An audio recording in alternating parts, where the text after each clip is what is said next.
Welcome to beer biceps Tamil. கணபதியின் ஒரு erotic வேர்ஷனும் உண்டு. உண்மையா? ஆமா, ஒரு எராட்டிக் வேர்ஷன் கணபதி உண்டு.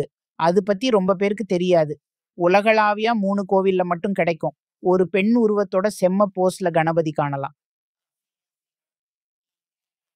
உண்மையா? ஆமா, மக்கள் இந்த கணபதியை பல காரணங்களுக்காக வணங்குகின்றனர். நமக்கு உறுதி இல்லை. அவங்க என்ன பண்ணுவாங்கன்னா, அதை ஒரு குறிப்பிட்ட பர்பஸ்க்கு பயன்படுத்தினார்கள். அதனோட பயன்பாட்டின் காரணம் மற்றொரு முறை பத்தி நமக்கு தெரியல. உதாரணமாக, ஒரு கல்யாணமான ஜோடிக்கு 5 வருஷங்களாக குழந்தைகள் இல்லைன்னா அவங்களுக்கு 5 வேறு வேறு கோவில்களுக்கு போக சொல்லுவாங்க.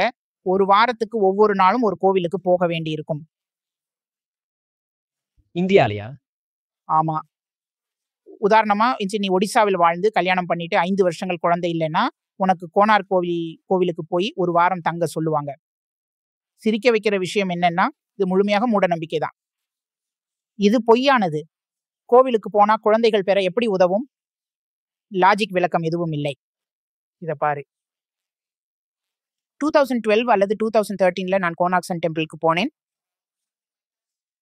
நான் யூஎஸ்ல இருந்து வரும்போது கோனார்க்ல அப்புறமா எல்லோராவில் ஒரு வாரம் இருந்தேன். நான் ஒரு பிரம்மச்சாரி நண்பன் கூட இருந்தேன். அவன் ஒரு பிரம்மச்சாரி தான். அவன் ஒரு துறவி மாதிரி. நானும் அவனும் அந்த கோவிலுக்கு போனோம். முதல் நாள் அப்புறம் சரியா? ஏனென்றால் நாங்கள் ஒரே ரூம் ஷேர் பண்ணோம். நாங்கள் ஒடிசாவில் உள்ள சுற்றுலா விடுதியில் தங்கி இருக்கிறோம். எனக்கு இவனை பத்தி நல்லா தெரியும்.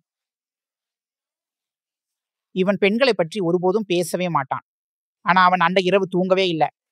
அவன் பெண்களை பத்தி தான் பேசிட்டு இருந்தான். சிற்பங்கள் காரணமாக. அவே உனக்கு நிச்சயமா விளைவாகுது. கோவில்ல உள்ள எராட்டிக்கா உன்னை பாதிக்கும். அது உன் ரகசிய ஆசைகளை தூண்டும்.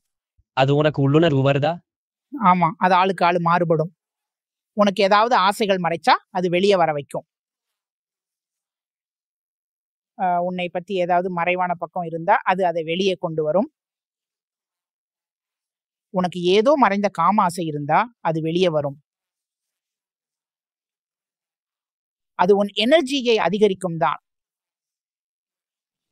பியர் பைசெப்ஸ் தமிழ் சேனலுக்கு சப்ஸ்கிரைப் பண்ணுங்க.